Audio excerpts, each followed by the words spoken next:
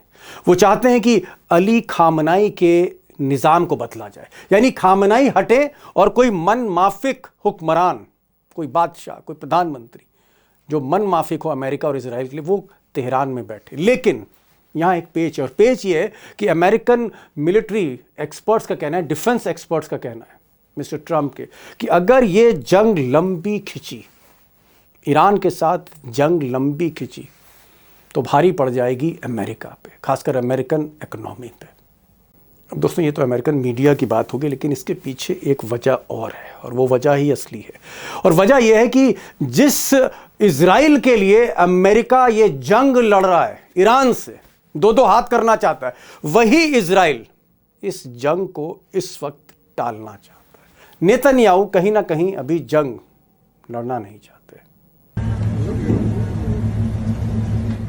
अब सच्चाई यह है कि इजराइल के जो प्रधानमंत्री हैं बेंजामिन नेतन्याहू, ये ईरान को कमज़ोर तो देखना चाहते हैं, ये अली खामनेई को गद्दी से उतारना चाहते हैं, पूरा एक आप कह सकते हैं निज़ाम बदलना चाहते हैं, लेकिन ये फुल फ्लेजेड वॉर के लिए तैयार नहीं है। क्योंकि इजराइल के डिफेंस एक्सपर्ट्स को ऐसा लगता है कि अगर ये फुल फ्लेजेड, एक सीधी लड़ाई, डायरेक्ट लड़ाई अमेरिका और ईरान के बीच होती है और ये फुल स्केल वॉर में चली जाती है, तो सबसे ज़्यादा नुकसान इजराइल को होगा, जो एक सैंडविच सिचुएशन में है। और इस डर की एक और वजह है, और वजह है ये खुर्रम शहर 4 मिसाइल्स, ये हाइपरसोनिक मिसाइल जो अभी कुछ दिन पहले ही अली खामनेई की फ़ौज ने टेस्ट करी है। ये मिसाइल 15,000 किलोमीटर से ज़्यादा प्रति घंटे की रफ्तार से, इसकी गति हाइपरसोनिक है, और इस हाइपरसोनिक मिसाइल को रोकने की टेक्नोलॉजी इजराइल के पास नहीं। इजराइल का जो आयरन डोम है वो भी इसके आगे नाकाम है।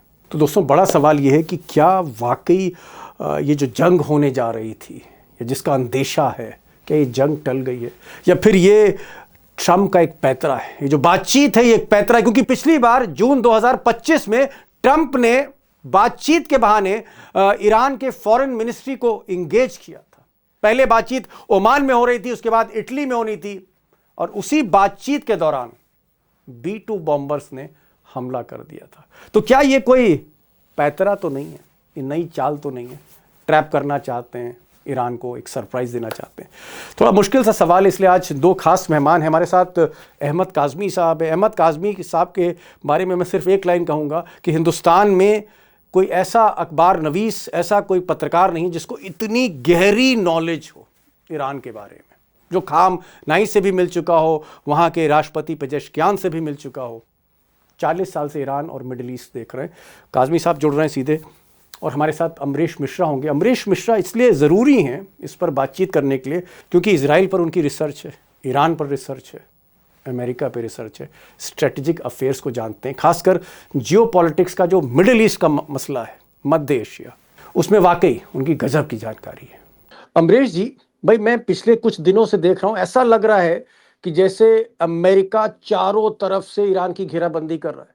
उनका जो सबसे खौफनाक जहाजी बेड़ा है USS अब्राहम लिंकन, वो इस वक्त धीरे धीरे आप कह सकते हैं पर्शियन गल्फ की तरफ बढ़ रहा है, ईरान के समंदर के करीब पहुंच रहा है।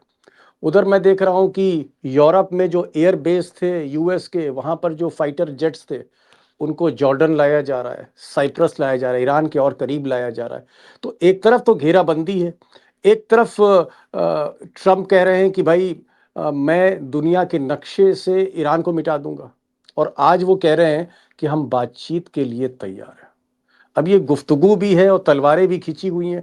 मैं ये जानना चाह रहा था कि 2 कदम आगे और 1 कदम पीछे, ये जो कन्फ्यूजन है, ये जो दुविधा है ट्रंप को, ये ईरान को लेकर इतना कन्फ्यूजन क्यों है सर? सबसे पहली बात दीपक जी, यहां पर असेसमेंट की प्रॉब्लम आ रही है।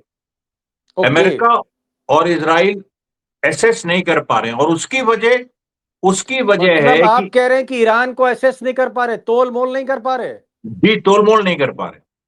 उनको नहीं समझ में आ रहा है कि अभी ग्राउंड की रियलिटी क्या है। उसकी वजह, सबसे बड़ी वजह, जो 28 दिसंबर से 16-17 जनवरी तक जो सो कॉल्ड प्रोटेस्ट चले, जो ईरान कह रहा है कि वो आतंकवादी गतिविधियां थी, उसके आंकड़े भी जारी किए, उस दौरान मोसाद का नेटवर्क पूरा स्मैश हो गया। ओह, मतलब आप कह रहे हैं कि जो मोसाद और सीआईए का, यानी अमेरिका इजराइल का जो खुफिया नेटवर्क था तेहरान में या ईरान के बाकी शहरों में, वो स्मैश हो गया है। वो स्मैश हो गया। और ये किसने रिवील किया? ये स्कॉट रिटर, जो पेंटागन के टॉप एनालिस्ट हैं, जो ऑथराइज्ड हैं, जो बोलते हैं उन्हीं की तरफ से, उन्होंने खुद कहा इस चीज को। और यहां तक उन्होंने कहा कि जो पिछली बार स्ट्राइक नहीं हुई, जो 13 से 16 जनवरी के बीच ट्रंप स्ट्राइक करने वाले थे, वो इसलिए भी क्योंकि स्टारलिंग जो पहुंच रहा था एलोन मस्क का, उसको ईरानी इंटेलिजेंस ने क्रैक कर लिया था। वहां पहुंचता था, वो डिब्बे के डिब्बे उठाते थे, बल्कि उन्होंने ऐसे ही कहा कि वो ऐसे आओ आओ और उठा लेते थे। ये हालत हो गई थी।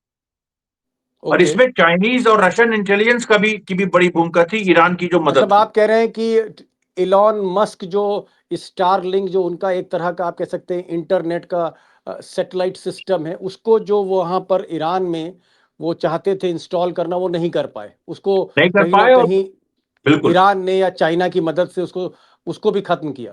खत्म कर दिया। बिल्कुल वो पूरा, वो जो कोशिश थी, क्योंकि इनका अटैक का पूरा सिस्टम, ये जानते थे इंटरनेट ईरान बंद कर देगा, तो स्टारलिंग पे इनको भरोसा था। लेकिन स्टारलिंग भी क्रैक हो जाएगा, कि स्टारलिंग की जो पूरा, उसमें भी ईरान उसको पकड़ लेगा एक चाइनीज सिस्टम से, ये इनको उम्मीद नहीं थी। ओहो, ओहो। ठीक है अमरीश जी, ठीक है, आपने कहा कि साहब स्टारलिंक एलन मस्क के खेल को जो है खोल दिया, उसको ध्वस्त कर दिया, बेनकाब किया। मोसाद जो है उसके पूरे नेटवर्क को ईरान में स्मैश कर दिया, ख़त्म कर दिया। लेकिन सवाल ये है कि ट्रंप जो हैं, ट्रंप इसके बावजूद कह रहे हैं कि मैं ईरान को नक्शे से मिटा दूंगा। ट्रंप बार बार कह रहे हैं कि इस बार जो जंग होगी उसमें ईरान नहीं रहेगा, खामनाई नहीं रहेंगे, और फिर कह रहे हैं कि बातचीत हो। ये मैं जानना चाह रहा था कि कहीं मुझे ऐसा लगता है, मतलब मेरा ये मानना है कि ट्रम्प दुविधा में है, थोड़ा सा डर है कहीं पर, जैसे कोई कसर रह रही है। देखिए, ये एक तो, इसको एक साइकोलॉजिकल वॉरफेयर भी आप कह सकते हैं, कि धमकी देना और बातचीत की बात भी करना, कंफ्यूज करना। लेकिन उससे ज्यादा महत्वपूर्ण बात यह है कि ट्रंप को और ज्यादा इंटेलिजेंस इधर मिली है, और कुछ हद तक नेतन्याहू ने जो उनसे छुपाई थी, वो उनको मिली है, कि ईरान के पास शायद टैक्टिकल न्यूक्लियर वेपन्स हैं। ओहो, ओहो, बिल्कुल। ओहो, ओहो, ओहो। बड़ी बात कह दी। ये- आप कह रहे हैं कि असली चीज ये है कि ईरान के पास टैक्टिकल न्यूक्लियर वेपन भी हैं, इस तरह का शक है। भाई काजमी साहब, 40-45 बरस तो आपने जो है ईरान की रिपोर्टिंग और इसराइल की रिपोर्टिंग में काट दिए। आप कई मर्तबा वहाँ पर गए, वहाँ के मिलिट्री लीडरशिप से आप मिले, पत्रकारों से मिले, खामनेई से आपकी मुलाकात हुई, जो ईरान के प्रेसिडेंट हैं पेजेश्कियान, उसके साथ आप चाय पी रहे हैं, और वहाँ पर आप रिपोर्टिंग कर रहे हैं। 40 बरस तो भाई मुझे लगता है बहुत से हमारे दोस्त, उनकी उम्र नहीं होगी 40 बरस। मुझे अब एक चीज़ बता दीजिए, आज ये रहस्य खोलिए कहीं ना कहीं, जो भी आप 40 साल आपने मेहनत करी, ये बताइए, ये बताइए, क्या वाकई जो अमरीश भाई ने कहा कि इसराइल को शक है, अमेरिका को शक है कि न्यूक्लियर टैक्टिकल वेपन ईरान के पास हैं, इस तरह का कोई इल्म आपको, इस तरह की कोई जानकारी इन 40 वर्षों में या 10 वर्षों में आपको मिली कि नहीं मिली? आपको शक है या आपको लगता है कि नहीं है न्यूक्लियर वेपन उनके पास? देखिए, टैक्टिकल न्यूक्लियर वेपन्स की बात पे अब और ज्यादा इस तरह से यकीन आने लगा है कि कल एक खबर चली जिसमें ईरान के नेशनल सिक्योरिटी एडवाइजर की तरफ से एक बयान सामने आया और फारसी चैनल IRINN के नाम से उस पर एक खबर चली जिसमें यह कहा कि ईरान 48 घंटे के अंदर न्यूक्लियर इनेबल्ड वेपन बना सकता है। फिर उसके बाद उन्होंने यह भी कहा कि यह 48 घंटे से कम करके 24 घंटे भी किए जा सकते हैं। तो यह बात बहुत ही अहम है कि उनकी तैयारी ऐसी है कि उधर फतवा आया और इधर ये फौरन तैयार इनके पास हथियार होगा। इससे आगे आज मेरी तेहरान में बात हुई है एक जानकार से जो बहुत ही अंदर तक जानते हैं, आयतुल्ला खामेनी के दफ्तर में उनका रेगुलर जाना आना है। वो लोग जो बाहर मोबाइल रख करके जाना पड़ता है, जिस सीमा के अंदर मोबाइल बाहर रख के जाना पड़ता है, उस सीमा तक अंदर जाने वाला आदमी, उसने मुझे बताया कि ईरान के जिम्मेदार अब ये कह रहे हैं कि ये जो अब्राहम लिंकन और ये सब आने की बात है, ये तो हमारे लिए ऐसा है जैसे पानी का गिलास घूंट भर के पी लिया। वो समंदर में है और हम जमीन पर हमारे पैर टिके हैं, हम जब चाहेंगे उसे मार गिरा लेंगे। तो ये अब्राहम लिंकन से कोई डर हो तेहरान में या कहीं कोई परेशानी हो, वो बिल्कुल नजर नहीं आ रही है। तेहरान में तैयारी ऐसी है, खुर्रम शहर नाम की मिसाइल जो अभी तक इस्तेमाल नहीं हुई है वो आएगी, और उसके अलावा भी बहुत से सरप्राइजेस की बात कर चुके हैं डिफेंस मिनिस्टर, हाथ काटने की बात कह चुके हैं। ट्रंप की तरफ से आया कि लीडर को बदलने का वक्त आ गया, दूसरी तरफ से जवाब आया कि हमलावर का हाथ काट लिया जाएगा। इस हाथ काट लिया जाएगा के जवाब में ही आज जो ताजा बयान आया है ट्रंप का कि अब कोई कार्रवाई करने की जरूरत नहीं है, यहां तक आ गए ट्रंप। डर इधर है, उस तरफ नहीं है। ओके, ठीक है। एक तरफ घेराबंदी हो रही है F-15 fighters, USS Abraham Lincoln. दोस्तों, अब्राहम लिंकन मैंने कई बार आपको बताया भी है कि अब्राहम लिंकन अमेरिकी राष्ट्रपति के नाम पर सबसे खौफनाक वॉरशिप का नाम रखा गया है, और ये वॉरशिप जो है ये जहाजी बेड़ा धीरे धीरे धीरे हिंद महासागर होते हुए ईरान पहुंच रहा है। 25 जनवरी तक पहुंचेगा और उसके बाद एक बार फिर से हो सकता है ट्रंप कोई नई धमकी दे। क्या अमरीश भाई, आपको ऐसा लगता है कि ट्रंप तो 7 समंदर पार हैं, अमेरिका तो बहुत दूर है, अमेरिका के कुछ एयरबेस जरूर मिडिल ईस्ट में है ईरान के चारों तरफ, लेकिन इजराइल तो बगल में है, इजराइल तो ईरान के बगल में। तो क्या ऐसा है कि नेतन्याहू को लगता है, इजराइल के प्रधानमंत्री को लगता है कि ये अगर जंग आगे बढ़ी, ये जंग अगर 4 दिन 5 दिन से आगे बढ़ गई तो फिर इजराइल के लिए बहुत बड़ा एक खतरा होगा, और नेतन्याहू जंग नहीं चाहते अब? ये इस बात में सच्चाई है। उसकी वजह मैं बता रहा हूं कि इजराइल में पिछले 3-4 दिनों से एक एक्सरसाइज चल रही, अपने नागरिकों को वो बता रहे हैं कि बंकरों में लंबे समय तक कैसे रहा जा सकता है।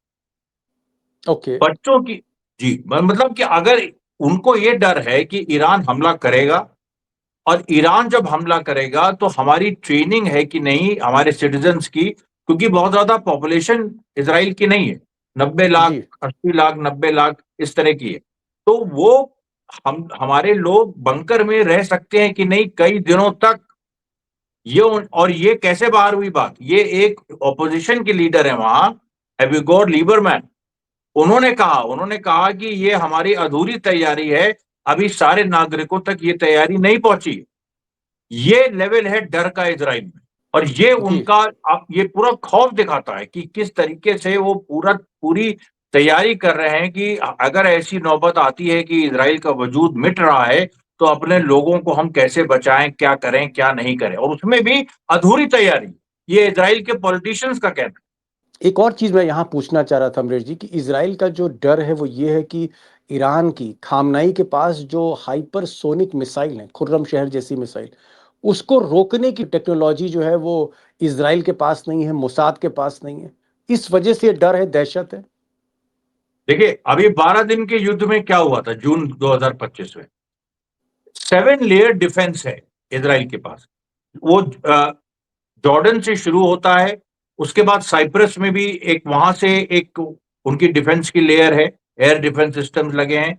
उसके बाद वो जॉर्डन के फिर वेस्ट बैंक में लगे हैं, फिर उसके बाद आके वो और नॉर्थ इजराइल में लगे हैं, साउथ इजराइल में लगे हैं। 7 लेयर्स ऑफ डिफेंस हैं, फिर भी ईरान की सेज्जल मिसाइल ने उन 7 लेयर्स ऑफ डिफेंस को तोड़ते हुए उनका सबसे important research institute, Charles Wiseman institute, जिसमें आज तक वो लोग रोते हैं कि दशकों की रिसर्च हमारी खत्म हो गई, उड़ा दिया था। ये ईरान ने उड़ा दिया था। तो 7 लेयर ऑफ डिफेंस जब सेज्जल मिसाइल ईरान की उसने भेज दिया, तो फिर खुर्रम शहर तो के लिए तो ये कोई बड़ी बात नहीं। खुर्रम शहर तो आराम से और बड़े बड़े निशाने लगा सकता है। खुर्रम शहर की कई मॉडल्स हैं, जिसमें खुर्रम शहर 1, 2, 3, 4, और ये मिसाइल्स बहुत दोस्तों लंबी रेंज तक जाती है। खुर्रम शहर 4 10,000 किलोमीटर की दूरी तय कर सकती है, यानी अमेरिका की दूरी तय कर सकती है। 2,000-2,500 किलोमीटर रेंज की भी मिसाइल है। हाइपरसोनिक है, 15,000 से 20,000 किलोमीटर प्रति घंटे की रफ्तार, यानी साउंड की जो ध्वनि है उसकी गति से, आवाज़ की जो रफ्तार है उससे 15 गुना ज़्यादा इसकी रफ्तार है, और इसको रोकने की कोई टेक्नोलॉजी नहीं है। ये ईरान का कहना है और इजराइल भी ऐसा मानता है। भाई काज़मी साहब, ठीक है, आपने कहा कि ईरान की भी तैयारी है, उधर यूएस की भी तैयारी है, और बीच में इजराइल घबरा रहा है क्योंकि सैंडविच सिचुएशन है उसकी। मुझे ये बताइए, ऐसा तो नहीं है कि ट्रंप साहब जो है गेम खेल रहे हो? क्योंकि मुझे याद आ रहा है कि जून 2025 में बातचीत चल रही थी यूएस की और ईरान की, और तब एक बयान आया था मिस्टर ट्रंप का कि हम बातचीत करके डिप्लोमेटिक टॉक्स की जरिए इस मसले को हल करने जा रहे हैं। और शायद ओमान के बाद वो बातचीत इटली में होनी थी, किसी शहर में होनी थी। इनके फॉरेन मिनिस्टर जो ईरान के थे वो भी जा रहे थे। तो हम लोगों को भी तब ये लगा, और आपको भी लगा, कि हाँ भाई अब ये जंग, इस तरह का कोई अटैक नहीं होगा क्योंकि बातचीत हो रही। लेकिन अचानक अटैक हो गया, इधर बातचीत और इधर अटैक। ट्रंप जब बातचीत की बात करते हैं तो ऐसा तो नहीं है कि ये कोई खेल कर रहे हो, कि आज जो इन्होंने कहा कि नहीं हम बातचीत करने को तैयार हैं। क्या ट्रंप की बातों पर भरोसा किया जाए, इस आदमी की बातों पर भरोसा किया जाए, यकीन कर लिया जाए, इसको फेस वैल्यू पर लिया जाए ट्रंप को, या फिर ये फिर कोई गेम है? देखिए, ईरान में अब ट्रंप की बात, अव्वल तो दुनिया में कहीं भी अब ट्रंप की बात पर भरोसा कोई नहीं करता। 1 घंटे की गारंटी कोई नहीं दे सकता कि अब ट्रंप क्या कर रहे हैं और कल आगे 1 घंटे बाद क्या करेंगे। तो उसी तरीके से ईरान में तैयारी है। ईरान के लीडर की तरफ से इंस्ट्रक्शन सीधे सीधे सरकार के सभी जो स्तंभ होते हैं, जो पिलर्स होते हैं, उनको बहुत क्लियर इंस्ट्रक्शन है। फौज को कहा गया कि अगर आपको 50% लगे कि जंग हो सकती है तो आपको 100% तैयार रहना है, हर वक्त तैयार रहना है, 100% तैयार रहना है। दूसरी तरफ यह देखिए, बहुत ही टेक्टिकल मूव है वहां भी।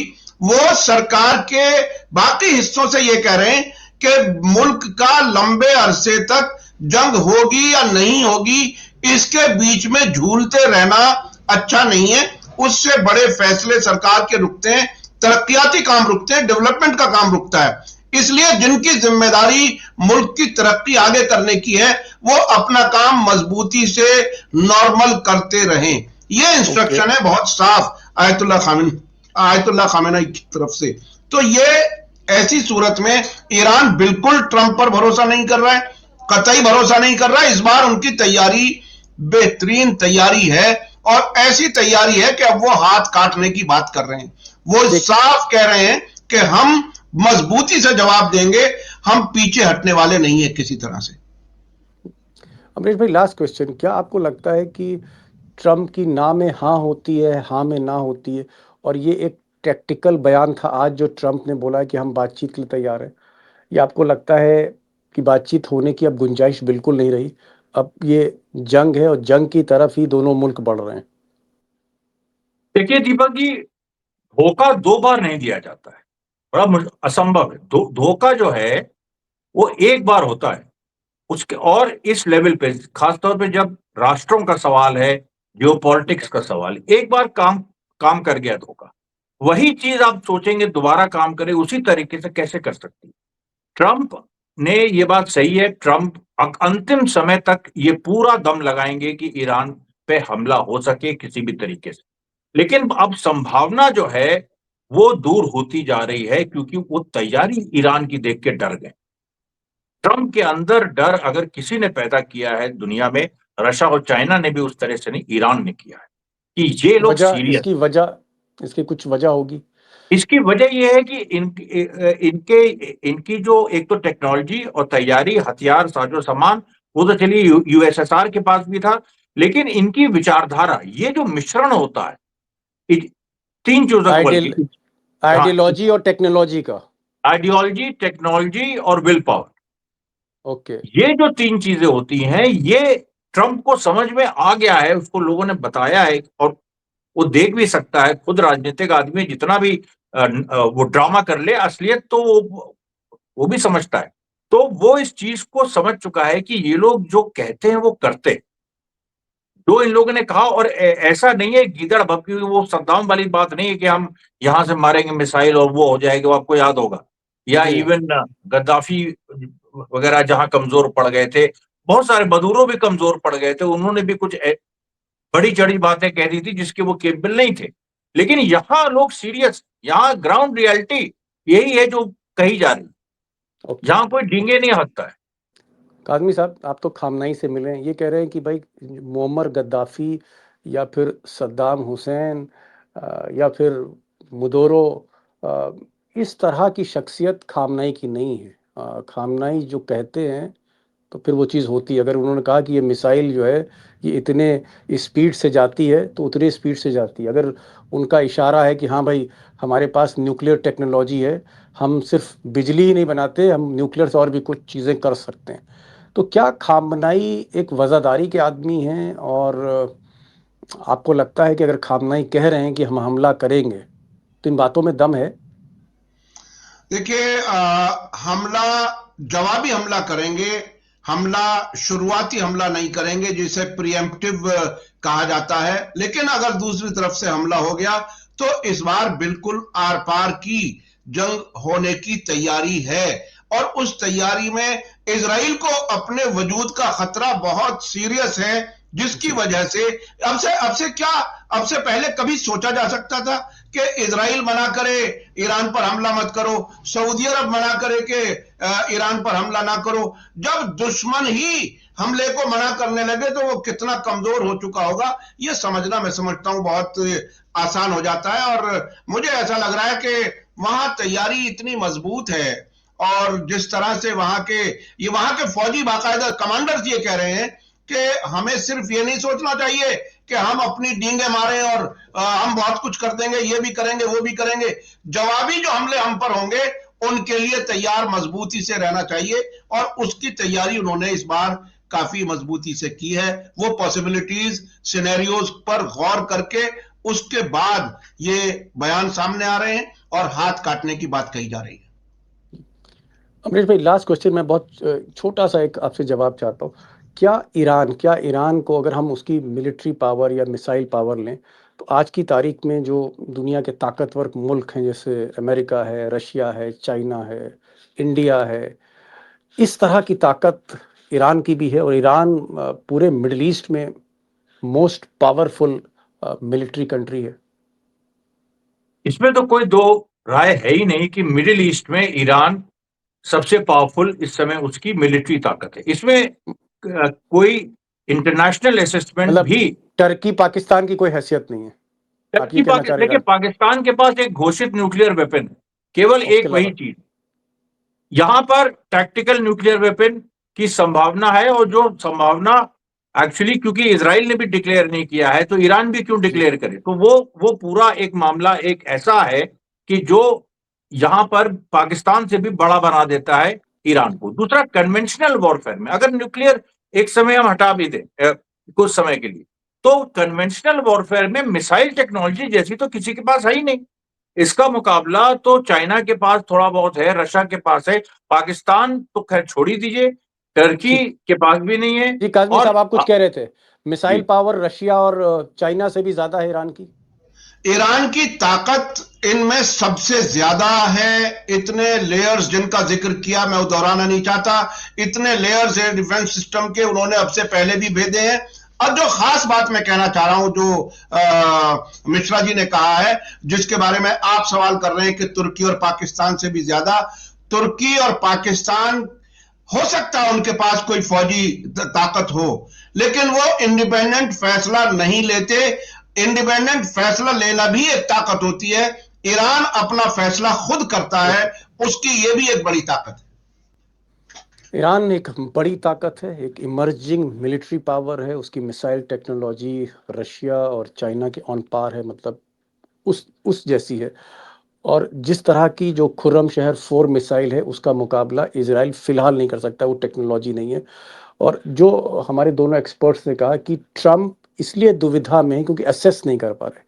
जंग लड़ना तो चाहते हैं, वजूद ख़त्म करना चाहते हैं ईरान का, लेकिन उसको लगता है कि ईरान का वजूद ख़त्म करते खुद अपने मित्र इजराइल का वजूद ना ख़त्म हो जाए, ये उनको डर है। मिडिल ईस्ट से उनके एयर बेस ख़त्म ना हो जाए। जो मिडिल ईस्ट में आज की तारीख में शेखों के साथ, बादशाहों के साथ जो दोस्ती है वो कहीं ना टूट जाए। और जो एक तरह से जो स्ट्रेटेजिक फुटप्रिंट है मिडिल ईस्ट में अमेरिका के, वो मिट ना जाए, इस तरह की दुविधा है। लेकिन मैं एक बार फिर दोस्तों कहूँगा कि ट्रम्प का ये कहना एक दिन पहले कि हम नक्शे से उड़ा देंगे ईरान को, और एक दिन बाद ये कहना 24 घंटे बाद कि हम बातचीत के लिए खुले, इस पर यकीन मुझे नहीं है, ना ही हमारे एक्सपर्ट्स को, और आपको भी यकीन नहीं करना चाहिए, क्योंकि ट्रम्प अनप्रिडिक्टेबल है। पिछली बार बातचीत की ही बात कही थी और मिसाइल अटैक, B-2 बॉम्बर से अटैक कर दिया था ईरान पर। तो अगर ट्रम्प ना कह रहे हैं तो उसको हाँ ही समझा जाए। अमरीश भाई, बहुत बहुत शुक्रिया आप इस प्रोग्राम में आए। काजमी साहब, आपका भी बहुत बहुत शुक्रिया, समय निकाला। लगातार आप ईरान के टच में सबसे बात कर रहे हैं। और अमरीश भाई, आप तो ईरान से लौटे जिस वक्त वो रॉयट्स चल रहे थे, वहाँ पर हिंसा हो रही थी, आप उस वक्त तेहरान में थे। सारा अपडेट आपके पास है, इसराइल का भी है, अमेरिका का भी है। मुझे लगता है कि कम से कम 25 जनवरी तक हमें सिलसिला दोस्तों रखेंगे, हम बातचीत का जारी रखेंगे। 25 के बाद क्या फैसला लेते हैं मिस्टर ट्रम्प, तब हम एक सुपर एपिसोड ज़रूर इस पर करेंगे। 25 तारीख दोस्तों इसलिए इम्पोर्टेंट है क्योंकि 25 तारीख को सबसे खतरनाक जहाज़ी बेड़ा USS अब्राहम लिंकन, वो ईरान के पास पोजीशन हो रहा है, एयरक्राफ्ट कैरियर। और जो कई बेस हैं चारों तरफ, चाहे वो साइप्रस हो या जॉर्डन हो या बाकी बेस हो, वहाँ पर भी अमेरिकन फाइटर प्लेन्स का जमावड़ा बन रहा है। तो 25 के तारीख के बाद ट्रम्प, ऐसा अमेरिका की मीडिया कह रही है कि वो अपने हायर ऑफिशियल्स के साथ एक असेसमेंट करेंगे, फिर डिसाइड करेंगे क्या करना है। तब तक हम इस प्रोग्राम को जारी रखेंगे। शुक्रिया अमरीश भाई, बहुत बहुत शुक्रिया। काजमी साहब, बहुत बहुत शुक्रिया। Thank you so much for joining this programme sir.